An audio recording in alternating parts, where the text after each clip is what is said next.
Welcome back, everybody. We are here at KeSPA Cup 2020. It is day 3, and we're back doing Group A here once again. Damwon took the big victory over Live Sandbox. Took a while. It was about 37 minutes, but it was relatively clean from Damwon taking the win. I mean, Live Sandbox did what they could with the comp they tried to build, and I feel like we're really beating a dead Live Sandbox here, talking about it so much. That's the phrase, I think. Yeah. It might be at the end of this group, but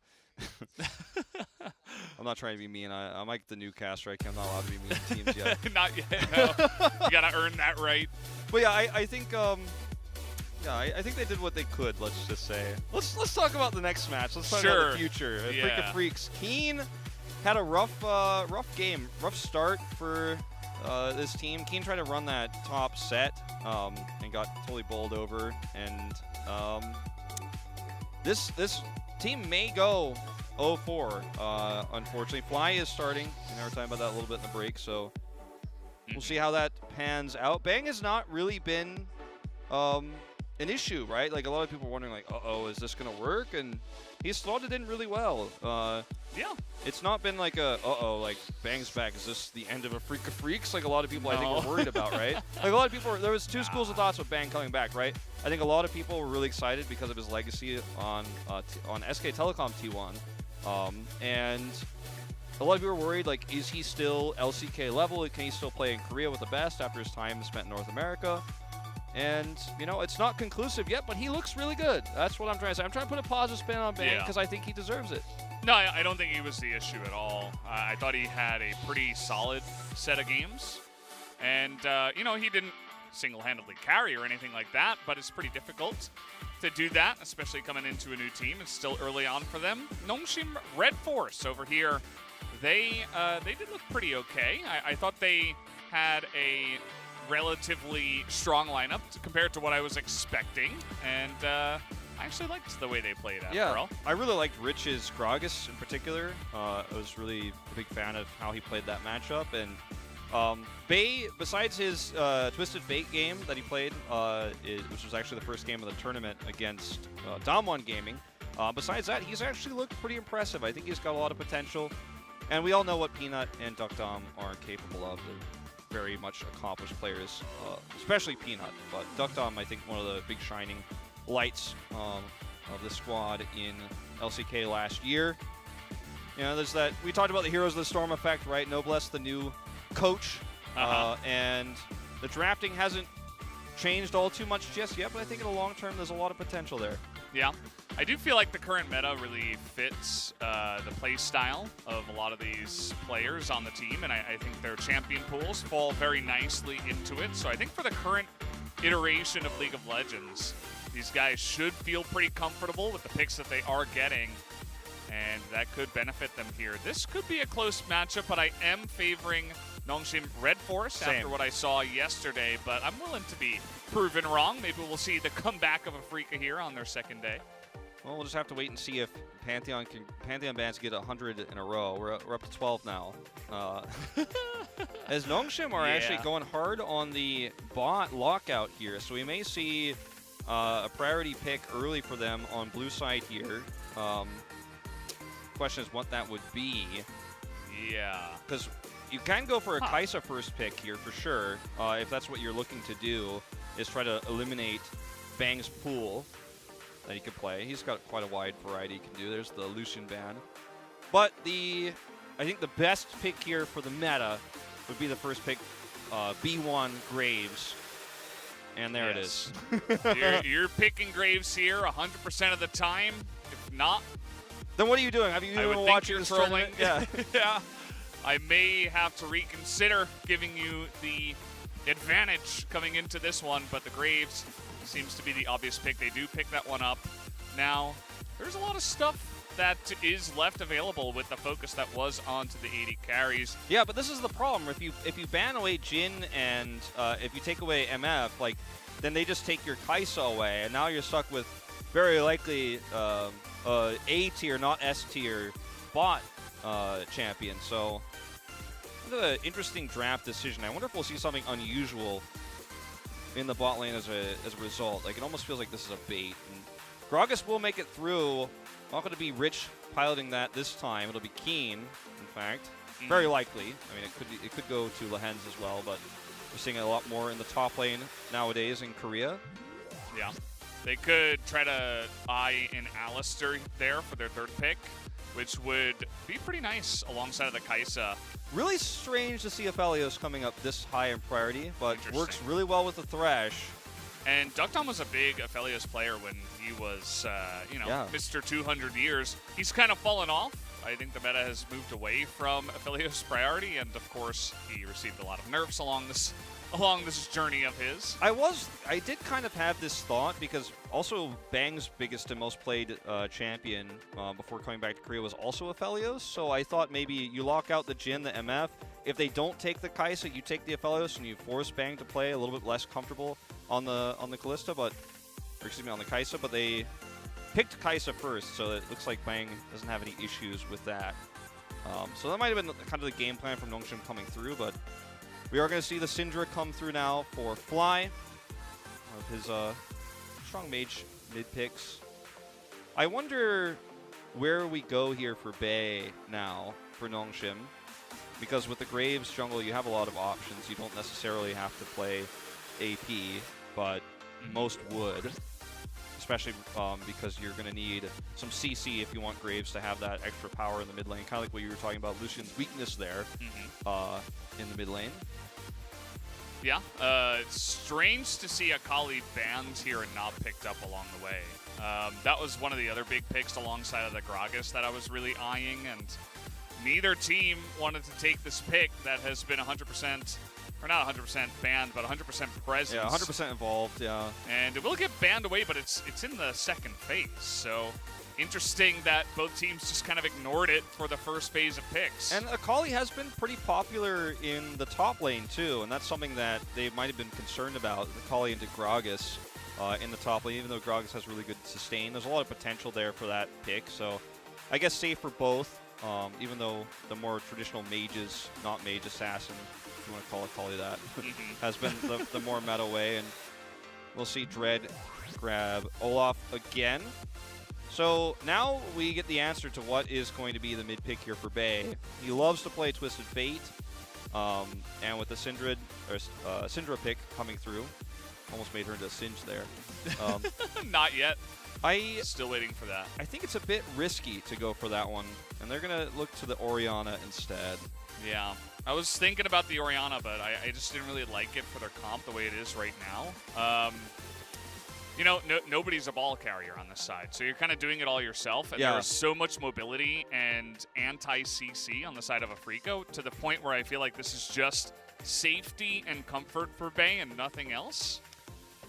And maybe a bit of a champion pool issue. It could be, right? He's still a rookie, but I worry about the lack of tankiness for NONGSHIM's composition. I mean, even Aatrox coming through, not as tanky as some of the other options. And he's got, obviously, a lot of CC he can put into a fight, can do a lot, but he's going to get bullied now by Jace, very likely. And I really like Afreeca's draft a lot more here. And I think in the late-game team fights with Explosive Cask, and Syndra's stuns, potentially, and Jace's poke, I don't know how the team fights are going to work out here without some really massive plays from Kellen, of all people, and some maybe big shockwaves. But even when you shockwave, where's the follow-up here? I mean, it's not very intuitive, the composition that NONGSHIM is running. Yeah. Again, I think a lot of it is just a bit of comfort. I mean, you see Aatrox for Rich, Orianna for Bay, and you see Aphelios for Duckdom. And it's like, well, we're just kind of playing stuff that we like. I mean, Peanut obviously can play the Graves. Really well, play the Thresh. There's no problems there. But again, it's like a bit of a composition issue, I would say. They do have a really nice late game, which, I feel like Aatrox was helped out a little bit with some of the items. We've seen some terrorizing, just insanely scary Aatroxes once they hit a lot of items in team fights where they just can't die. Because with the World Ender and all, the core drinker and everything like that, you just can't kill him. He goes Death Stance, it's like, you're just not going to kill him. So there is that. There is that possibility. Yeah. I think that if given the opportunity to get into position to start getting into the back line, he definitely can be the winning move here. It's Rich, perhaps the best Aatrox player in the world as well. So we'll have to see. We're going to jump into game 2 right now.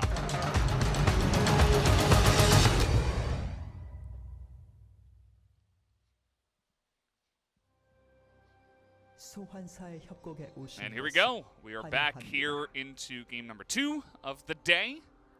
We're thinking we'll have 5, but there is actually, with this format, a decent chance that we get some tiebreakers. Figured I'd mention it now because there's different scenarios if we have a 2-way tie, a 3-way tie, or a 4-way tie. I don't think we'll have that. A loss for Afreeca here almost certainly means we'll not have the 4-way tie. Yeah. This is their best chance, I think, of getting out of here with a win. Maybe keeping their chances alive. They have that tough match against Damwon later on this evening, so they only get one map break between. So a lot riding on this game for Afreeca, I'd say, for their chance of getting out. They lose this one, it's basically guaranteed in the fail box, as our graphic was showing earlier. I think this is a really nice lane, potentially, for the bot lane. The bot duo could be really good at Aphelios Thresh. Kellen's really good at Thresh.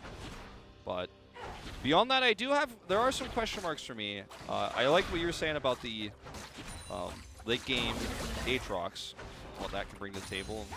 It's not a great matchup for him, but it's rich, so. Yeah. It's going to be the most fun lane, I think, here, because this mid lane should be kind of boring, to be honest. I mean, it's Syndra, Orianna, it's very safe, it's very control-y. Syndra can kind of be annoying and try to push a little bit harder, especially with that first blue buff that she does pick up. This top lane, as you mentioned, it's the best champions for these two players. As Lahen's trying to take an aggressive trade, that'll be pretty nice, actually. Able to win that one up against Kellen.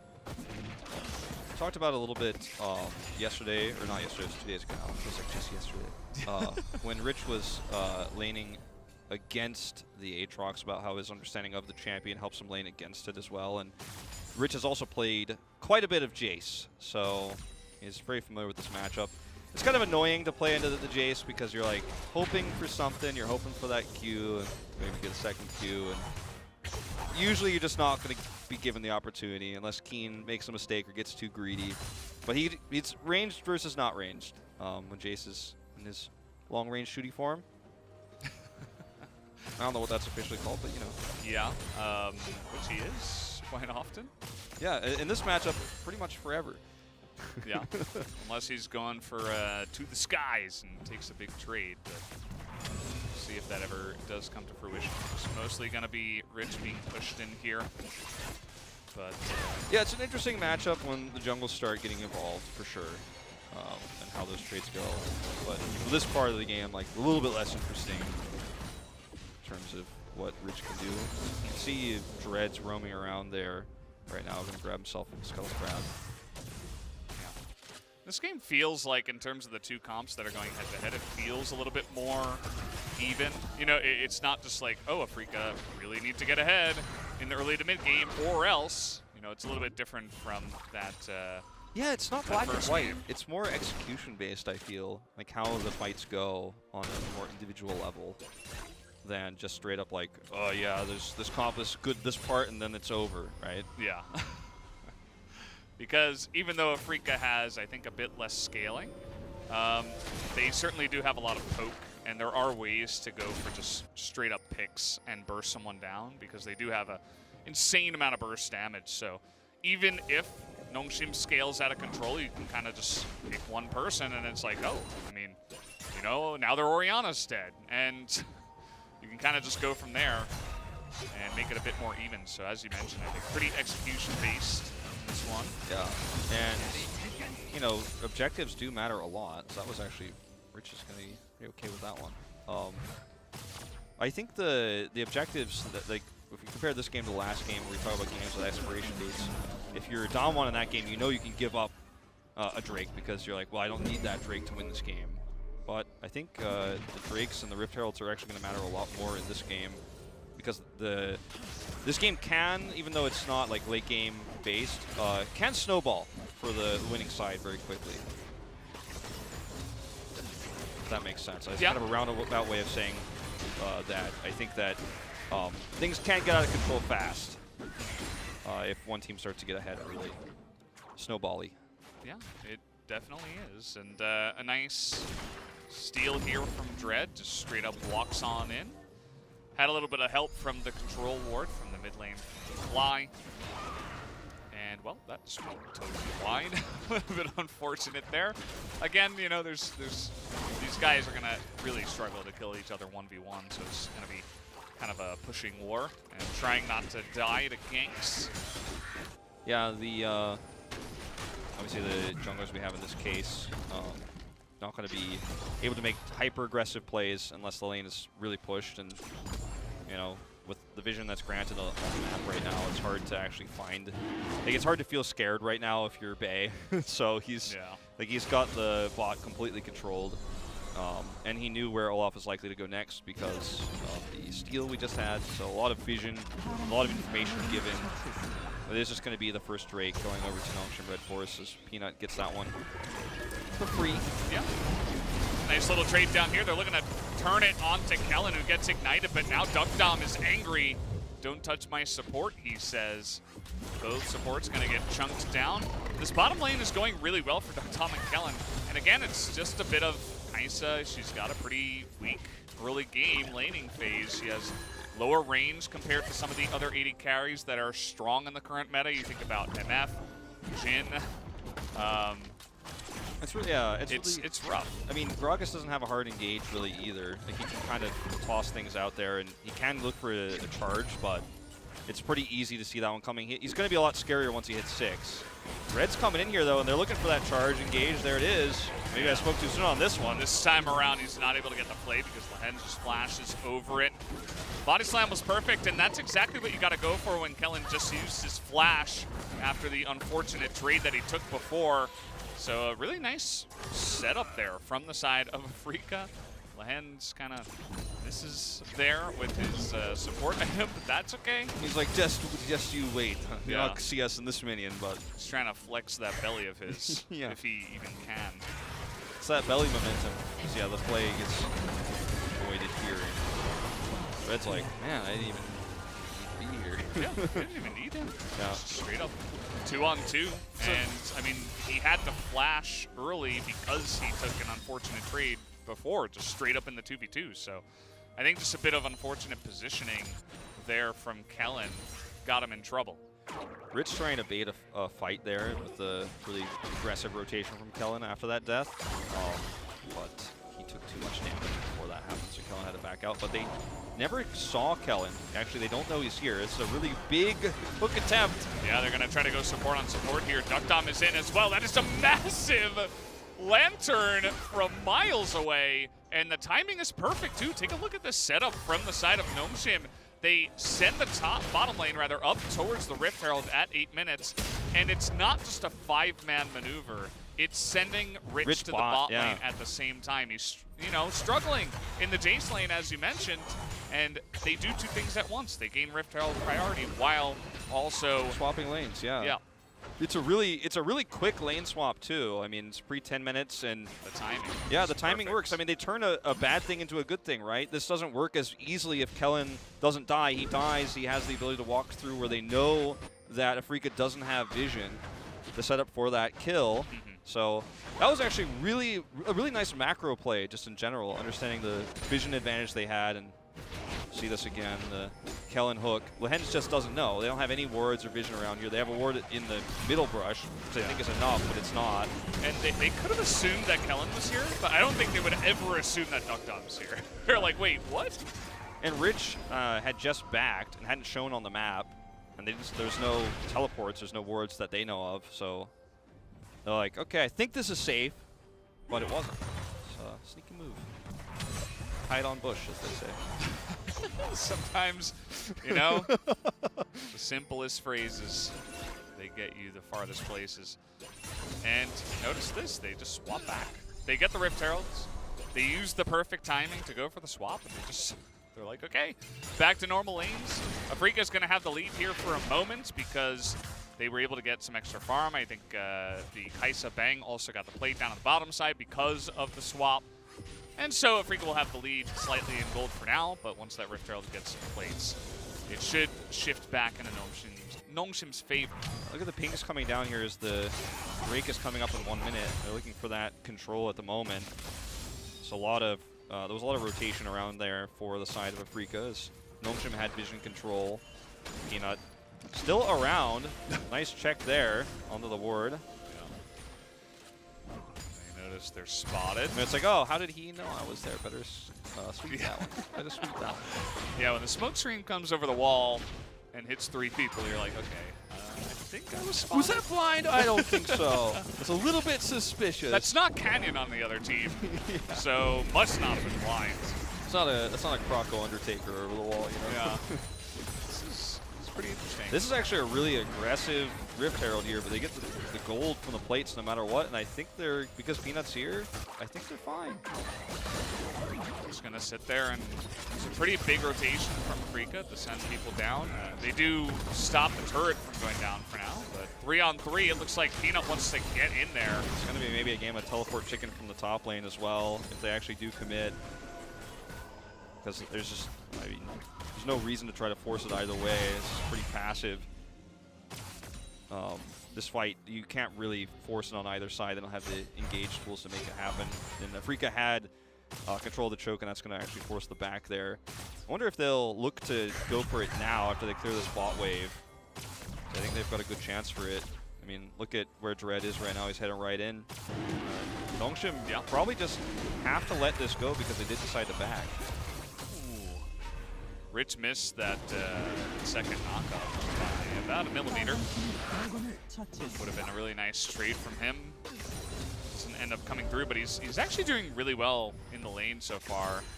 Just picks up the plated armor caps early on and says, well, let's try to survive some of that poke that you've got. Well, too, when he went for the swap, the lane swap, when he came back, Keen was like, all right, well, I'm going bot. And actually, when Keen arrived bot, Rich was gone. Meanwhile, oh, here we go.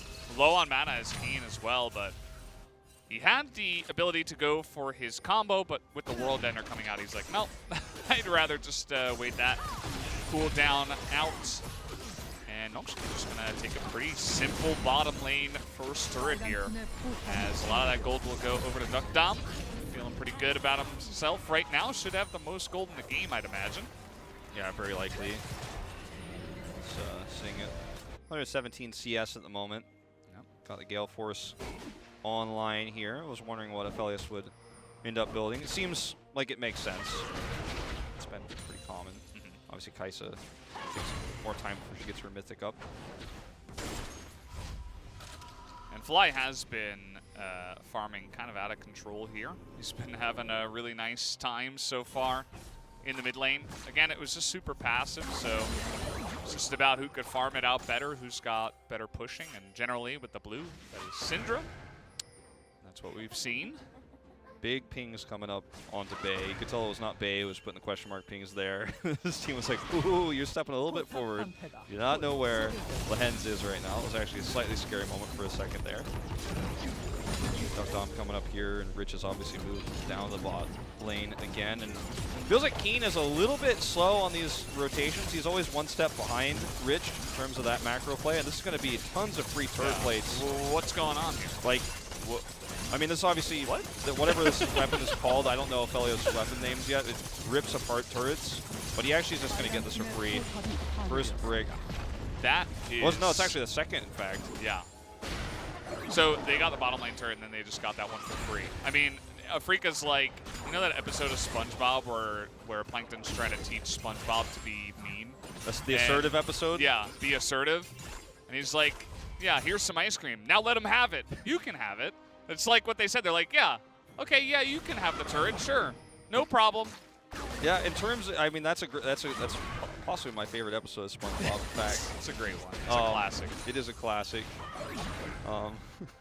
Yeah. Oh, tie your shoes if you don't give that back. Wearing sandals. Yeah, he was very insertive into that lane. And again, the lane rotation speed of Afreeca is just a little bit too slow. One step behind. Like I said before, I was getting into it before we had that fight. When Rich moved bot, Keen was there as Rich was back top. So they've always just kind of been a little bit slow on that one. The very aggressive rotation in here, though, with Lehens. All right, here we go. They're in a really awkward spot. The double knockup comes in from Rich, and Lehens is, oh, he's so close and nearly gets sniped on the back, but he will live for now. And in fact, Fly just going to press that R button onto Rich, who did have his World Ender down. But at the end of the day, there's just very little health on the side of Afreeca, so they're just going to have to back here. Fly wants to teleport back into this fight. As a huge accelerated shock blast that does come out from the side of Keen. There's the TP. Yeah, NONGSHIM going to commit to this. They want to get that smite, but they cannot get the eye. It is just not going to happen, but at least they deny it from the side of Afreeca, so it's not all bad, as the fight was looking pretty good for them in the beginning, but just a nice snipe there from Fly, who had completed his mythic before the fight started, just burst down the Aatrox. And when you watch the replay as well, which we'll probably get here in a second, Fly actually stunned Bay early on in the fight, so he couldn't get a really nice shockwave. If that shockwave is not a solo shockwave onto Lehens, who barely survives, that could have been a very different fight. So it was actually a really good call. Watch this again with Fly coming in here, because you'll see, I mean, it's going to be in a minute when we fast forward. I don't want to watch this part. Yeah, this part's like a little bit less ideal. Like everything. But watch Fly, he actually stuns Bay here, so he zones him out. He can't get the shockwave he's looking for, he only gets Lehens. So that was actually a nice little micro move there to keep that zoned out. Otherwise, things can go very badly, even worse than they did, you could argue. We had a trade of ultimates in mid lane and line, as Shockwave did get the Ragnarok out of the Olaf. This is part of the reason why I was kind of scratching my head when I saw the Orianna, because Bang can dodge it, Lehens can, Fly, you know, he can probably build into Zhonya's or into Banshee's Veiling, he's fine. And everybody else has got a way to get out of that. So we'll see how effective Bay is on the Orianna as the game comes along. Not going to have his Shockwave for this fight, which could be pretty interesting. Missing that big cooldown for this one. Yeah, it feels bad because he didn't even get a kill from last time. Okay, that's a nice little vision orb. That's going to make things very scary for Afreeca. I don't know what's that actually called. That's one thing I don't know yet. Which one? Where you hit the flower that should like. I think that's Scryer's Bloom. Scryer's. See, that's pretty hard. That's probably why I didn't know that. Yeah. I know what it does, of course, but yeah, I'm learning names. The still. blue plant. Yeah. The vision plant. I used a very large assortment of those kinds of names as well in the beginning when the plants first came out. The fruits as well had like a few different names. Everyone was calling them for a while. Yeah. Well, that was a pretty passive situation there. Steal that Cloud Drake away, Afreeca did. Yeah, the trade is pretty interesting because, you know, they get the Cloud Drake, but they also lose their mid turret because they were zoned off of defending that one. But at the end of the day, I mean, it's not so bad for NONGSHIM, I don't believe. Yeah, no, I think it's pretty good, especially because they already have 2 Drakes, and if Afreeca decided to do it the other way, like if they gave the Drake up or didn't push their advantage there, then it would have been bad. Yeah.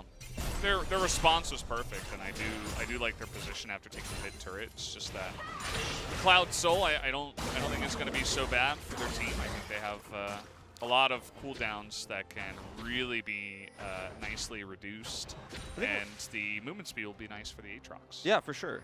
And the Graves. Yeah, and especially when you have a comp like they're running where Shockwave is your only really, you know, ranged engaged tool where you have an initiation. Because yeah, you can thresh hook with Kellen if that happens. I mean, in a 5v5 teamfight late game, like not always the way that's going to start. I think it's going to be helpful there to have the ability to get Rich into where he needs to be. I was going to say, I think we're going to have a lot of fights kind of like this because neither team has, you know, the strong tank frontliner to slowly bully their way in. So it's both teams are a little bit fragile. And if you make one mistake or you're a little bit overextended, you're across the line, you can get blown up pretty quickly without any peel.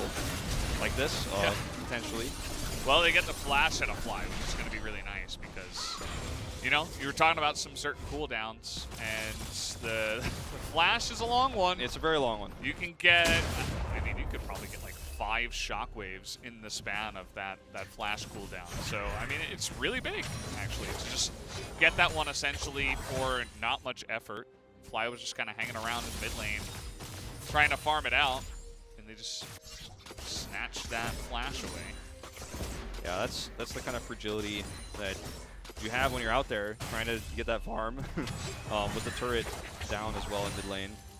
But he survives, which is, you know, well, that's what the flash is for. That's the trade you take, even if you don't want to. Take your life over the flash any day. A little bit of a lull state here. Yeah. As the Drake's not up for a while. You studied well. Yeah, no, I haven't watched more VODs, I think, leading into this tournament as I think I've ever have in my whole casting career. Yeah.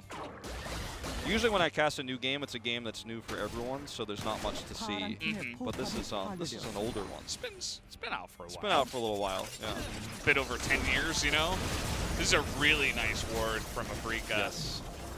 Peanut cleared around that area, but he started early, so he wasn't actually able to spot that one out. He just barely missed it. He didn't get to clip it in time. Yeah. And they don't get to keep it. It was a nice idea, too. Nope. Denied. And that will also deny us some action because if there wasn't that ward, there was potential for Afreeca to just start a fight in there. Yeah, and this is one of those non-fights that I was kind of alluding to earlier where, you know, if you see people coming in and you don't have full vision and you thought you were safe doing a Baron, especially this early on in the game, you have to cancel that. It's just too risky. There's a lot of, what's the word I'm looking for here? There's a word I'm looking for here. It's very, like, the fights can go either way. You know what word I'm talking about? Like, no, I don't. There's a lot of variance, I guess. I guess is maybe like what I could say on how the fights could go. Like, yeah. If you replayed a lot of these fights that are come up like 20 different times, like the results could be wildly different. That's what I'm trying to say. So when you want to take a Baron like that, you see that you know you're there. You walk away 100%. That's what I'm trying to say. Yeah, I think variance is okay. Yeah. It's kind of close to results what may you're vary, talking about. you know. Yeah. It's very execution based. Yeah. Yeah, it's kind of on a thin edge, really, especially as the teams are really close here. We talked about how the side of NONGSHIM has a little bit of better scaling in their composition. And certainly they have a lot of ways to kind of just kite away some of the hard engage, like a Gragas or an Olaf that could be running straight at them. But again, it'll come down to how the engages actually start. And so every if they do, right? Yeah. I think it's going to come down to a lot of these dragon fights that kind of force everybody to get in there. This is, I mean, pretty much ideal for Rich. You know, we talk about how it might be difficult for him to get into some of these fights. He's already kind of where he wants to be here. And this is going to keep Afreeca on their toes. They could try to push forward and try to start chipping him away, but Kellen's on the flank as well. Ooh, this is cute. This is really nice. I don't even know if they know. Now they know. As the blue ward going to be placed into the pit, that's just going to be secured here by Peanut as a massive shockwave. Oh man, that is just going to end it quite immediately. Give the MVP to Bay. And there you have it. They take down 4 members. They don't get Bang, but Bang can't do it alone at this point, and they're going to get the Cloud Drake, the Baron, the mid turret, as a massive landslide goes in favor of the side of NONGSHIM. Yep, this is, I mean, this is almost game-winning, practically. There's a lot of, you know, we talked about the lack of tank engage, right? So a lot of these fights, the opening is going to be a shockwave, maybe an explosive cast, something like that. I mean, that's the only way you can look to take a strong fight. Maybe a Syndra stun if the positioning works out for it. But I think the reason why everyone kind of got choked up in a position where that's going to be a big shockwave is because Rich's positioning was always threatening Bang. So he's kind of he has to start backing up. Everyone's not sure how they're going to take the fight. Do we walk away from this? We don't want to at this stage of the game. We're down quite a bit of gold, and they're pushing up on potentially a soul. And it's just, I mean, it's just it. The ball's there, and they either lose from walking away. Oh my God. This is like almost like it was set up for a YouTube highlight or something. Yeah. Like they all just kind of walked onto the ball, which a good play from Bay, don't get me wrong, but at the same time, like Afreeca, you can't do that. Exactly, but what do? You just walk away and give the Drake away? It's a bad lapse of judgment there, I guess, where you had to make a tough call, and this is the wrong one. Yeah. I mean, it felt like the Drake was already gone by that point. It was like, you know, they were a little bit desperate trying to force a fight after that. And it absolutely was not the right play. I felt like this game was, you know, looking pretty good for Afreeca through the early to very beginning of the mid game, and things have just really slipped away. Yeah. I mean, that's not going to get you much. It's a rough spot now because everybody is just so massive now. I mean, again, it's going to happen. Lance is dead. Yeah. Just going to get sniped out by the Aphelios. And this is what we were talking about. You know, like one false step, you lose a massive team fight. The game might just be over. Yeah, like, it's that fragility, right? And like, even with the Gragas, you know, look at the items. His ability to build the mirror. There's just no tankiness to him. He's got a lot of hit points, but there's no survivability. You know, you don't have a front line with him. He's kind of an initiation type. Okay. Yeah. That's Graves. That's why he gets banned every game, guys. Just get jumped. I'm over here Hodor and NONGSHIM and Red Force is winning the game. I think they're just gonna. Okay, they might not go for the end here. Although they do have Baron, so they have the opportunity. But I think they'll just go for the safe. Double inhib. But again, if you just keep getting caught, then I guess we'll just end the game since NONGSHIM as, again, some trades of flashes, and they're just going to go push and probably take down the Nexus. Looks like one of those classics, one of the one team fight ends it all. And we are going to have that here, 26.5 minutes. Will be the victory time to the side of NONGSHIM as Kellen will give his life away there at the end, and that will be it.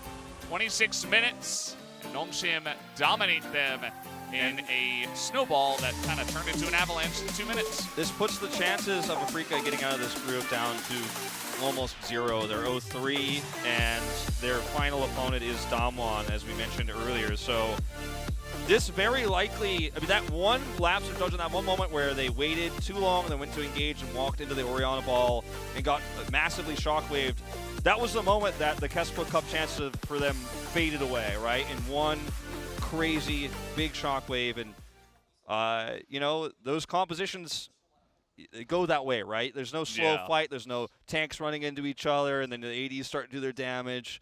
It's very much like there's a big boom, and Rich kind of shoved them into that location. At the Graves, Peanuts on the left side of the Dragon Pit, ready just to make sure, just to guarantee they can get that smite. Yeah, I don't know. It's kind of the way those games go sometimes. Like it was not as fun to cast the first one, because the first one was like, okay, we got like these rules for the composition. This was kind of like, who's gonna mess up first? Yeah. Well. Yeah, and it did come down to that one big play from Bay, who just pressed his R button at the right time. He had the ball waiting there. And you got to respect the ball. Orianna knows her stuff.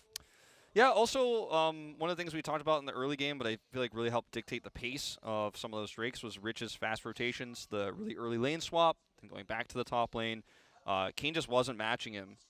And I don't want to say Kane's been the weak link of Afreeca, but he has had some really tough games so far where he's been, in this case, he's like Jace into an Aatrox and still ends up having trouble because Rich is just out macroing him. He's struggling in this tournament, and Afreeca's results reflect that. It's clear that NONGSHIM have adapted to their roster changes a lot better than Afreeca. I think that Afreeca are really struggling with shot calling. Like, when Keen just left the turret to, I think it's Crescendo is the name of the 5th weapon of Aphelios, and it's like, you can't just leave him to sit there and give the turret for free. Yes, like, you got to swap back, but you can't just leave and then wait 30 seconds for your bot lane to get there. Like, who's making that call? That's the real question, because Keen, you know, he and Fly are kind of the two big veterans on this lineup. Like, and it wasn't the only moment of hesitation as well for them throughout that series. Like, the Dragon Shockwave orb that we were talking about, like, it's a cool play by Bay, but it's also a bad call by Afreeca overall.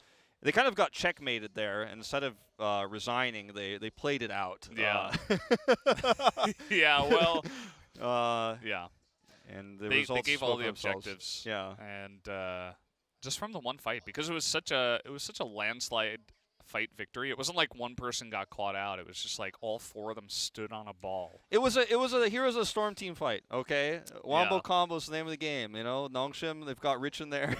He wasn't the one making the play, but Yeah, that was one thing I wanted to talk about with Noblesse. I haven't really had a chance to. The drafts have been, for NONGSHIM, kind of like all over the place. There hasn't been a theme yet. Noblesse is very famous for his drafting in Heroes of the Storm, but League of Legends isn't really, you don't draft only for team fights, whereas Heroes of the Storm, like, macro is not as prevalent as it is in League of Legends. So I wondered how the drafts would go in that regard, and this isn't because of that style of drafting that this happened, but kind of ironic that one big Wombo combo team fight did win NONGSHIM the game. Yeah, kind of ends up being that way for the Heroes of the Storm former coach. I have to keep meme about Heroes of the Storm. Yeah. All the Heroes people are tweeting at me. You like, got Rich on the team too, so it's kind of impossible when you're casting NONGSHIM. People are tweeting at me like, why aren't you talking about Heroes every time NONGSHIM plays? I'm like, well, I'm just going to try to save it, but... Yeah. This time around, I feel like it was worth it. You kind of had to throw that in there. And, yeah, I mean, it was, I think Keen, you mentioned him a bit. I think he was struggling a little bit in the fact that he can't just out-muscle people in the top lane. Like, you're playing against Rich's Aatrox. This guy, he's not always going to solo kill you, but he knows exactly how to play that lane. It's, like, probably the most common lane he's played against in the top lane. Yeah. And he knew exactly what to do. Stayed alive, 10 CS behind, that's fine.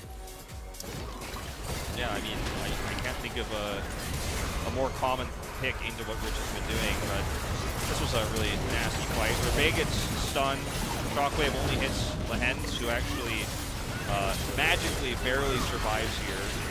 But it's obviously still kind of a rocky situation. Yeah, take a look at this. Ball goes out. Yeah, this is ball goes in. Can't explain it. Wow. I know. Bang's like, oh my Wow. God. Bang's like, I'm out of here. Yeah. It's like, guys, team. That's Slash FF. we don't have to watch the rest of these highlights or anything that happened before. That was the moment. Yeah, well, then there was also this where they're like, oh yeah, maybe we can just, no. Oh. And it wasn't just this, but this was like the beginning of the Avalanche beginning. Because one person got caught. And then watch Fly get absolutely dumpstered by Gale Force Graves. I mean, this is in the span of 0.5 seconds. We had to slow it down, and it still only lasted a second. So another person gets caught, and then another person gets caught, and then they're like, okay, Gragas respawn. Maybe we can defend here. They don't wait on the Nexus turrets. They push forward. Another person gets caught. It's like, okay, well, you guys wanted to try to defend against Baron, and maybe only lose 2 inhibitors. This was the wrong way to do it. It does make you wonder if with this new Afreeca rebuilt roster, what's going on in comms? Like, are comms clean? Are people freaking out? Is there a lot of frustration? Early on in this roster's lifetime, you just don't know where the headspace is at, but it seemed like there was a lot of hesitation. There was a lot of overstepping. There was clearly some miscommunication about trying to re-engage, where single members were kind of left out to dry. And, yeah, Aatrox here in this game, not doing a ton of damage, but I think it was the threat of the CC and the threat of what he could do to the KeSPA backline that gave him a nice little edge. Yeah, solid game there from NONGSHIM, able to get the big win. But next up, we do have Live Sandbox up against DRX. Don't go anywhere. We'll be right back.